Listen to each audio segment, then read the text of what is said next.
साहूकार साहूकारनी थे। वो दोनों बहुत कंजूस थे। वो दोनों दान धर्म पुण्य व्रत कथा कुछ भी नहीं करते थे। उनके कोई संतान भी नहीं थी। एक दिन उनके पड़ोसन माघ मास की चौथ की कहानी सुन रही थी। साहूकारनी ने उसे देख लिया तो उससे पूछा कि तुम क्या कर रही हो। तो पड़ोसन बोली कि आज तिल चौथ का व्रत है, मैं तिल चौथ की कहानी सुन रही हूँ। ये सुनकर साहूकारनी ने उससे पूछा कि इससे क्या होता है। तो पड़ोसन बोली कि इससे अन्न धन मिलता है, संतान होती है। ये सुनकर साहूकारनी बोली मेरे संतान नहीं है, यदि मेरी भी संतान होगी तो मैं 1.25 मन का तिलकुट्टे का भोग लगाऊंगी और चौथ का व्रत करूंगी। इसके थोड़े दिन बाद साहूकारनी गर्भवती हो गई। चौथ माता के इस चमत्कार को देखकर आश्चर्यचकित रह गई और कहने लगी कि लड़का होगा तब व्रत रखूंगी और 1.25 मन का तिलकुट्टा चढ़ाऊंगी। अब उसके लड़का भी हो गया तो वो बोली कि जब इसका विवाह होगा तब भोग लगाऊंगी। समय के साथ बेटा बड़ा हो गया, उसका विवाह भी तय हो गया। नियत समय पर जब वो बारात लेकर गया तो साहूकारनी का बेटा होने वाली पत्नी के साथ फेरे लेने ही वाला था। चौथ माता ने सोचा कि बेटा पैदा होने पर तिलकुट्टा चढ़ाने का बोला था, अब तो बेटा ब्याहने जा रहा है तो भी तिलकुट्टे का भोग नहीं लगाया। अगर ये मेरे भोग नहीं लगा रही तो इसे सबक सिखाना पड़ेगा, नहीं तो कलयुग में हमें कोई नहीं मानेगा। तो दूल्हे के 3 फेरे होते ही चौथे फेरे में चौथ माता कड़कड़ाती आई और दूल्हे को उठाकर वहाँ से चली गई और उसे गांव के रास्ते के किनारे एक पीपल के पेड़ पर बिठा दिया।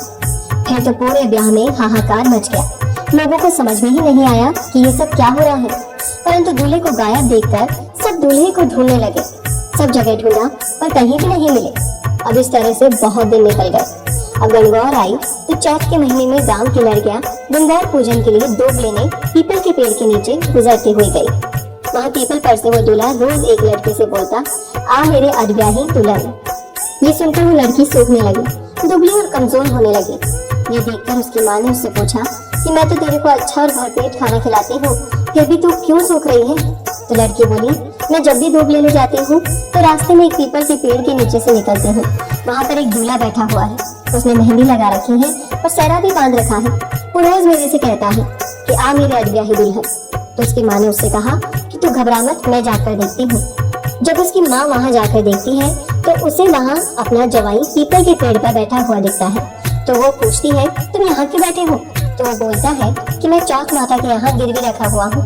मेरी माँ ने चौथ माता के 1.25 मन तिलकुट्टे का भोग बोला था, परंतु आज तक उसने भोग ही नहीं लगाया। इसलिए नाराज होकर चौथ माता मुझे यहाँ उठा लाई और यहाँ पर आकर पीपल पर बिठा दिया। ये सुनते ही उसी वक्त लड़की की माँ दूल्हे की माँ के पास गई और सारी बात बोल दी।